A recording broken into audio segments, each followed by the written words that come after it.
finition. Et quand Dieu ne t'aime pas, il te pousse, il te chasse de sa porte, tout en te donnant tout ce qui va te permettre de l'oublier, pour finalement te donner une mauvaise finition. Mais quand Dieu t'aime, il te fait voir et prendre conscience très rapidement, et tu te répands envers Allah subhanahu wa ta'ala. Nous aujourd'hui, nous sommes très contents, très émus et très touchés de la très grande bonne nouvelle que nous avons attendue de la part des médias relayés par notre bien-aimé Guillaume Soro et par beaucoup de personnes, et on espère que c'est la vérité et que c'est la réalité. C'est tellement fort pour notre cœur qu'on a l'impression que nous sommes en train de rêver. L'amour, la concorde et la relation ancienne qui était entre le père que vous connaissez et son fils, que Shaitan la'anatullahi alayhi était venu pour diviser.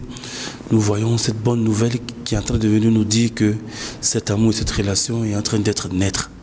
Je viens de faire une rupture collective sous l'autorité spirituelle de mon ami et frère, l'imam Agib Touré. Et donc, au cours de cette occasion-là, nous avons fait beaucoup de prières pour le président Alassane Ouattara et pour le président Guillaume Soro.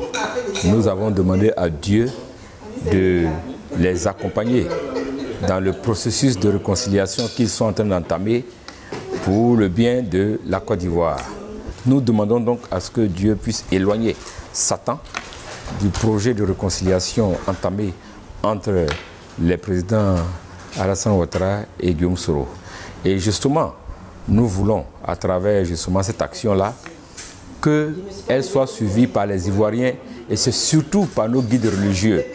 Nous souhaitons que nos guides religieux vraiment se mettent ensemble pour faire des prières collectives afin que la paix des braves soit scellée entre le président Alassane Ouattara et le président Guillaume Soro.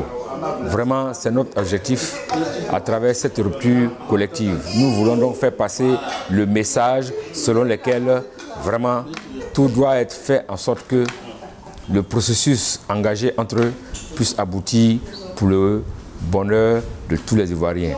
Avec l'imam Agib Touré et des imams qui nous ont accompagnés pour que justement tous les Ivoiriens puissent nous accompagner dans ce processus. Je vous remercie. Assalamu alaikum.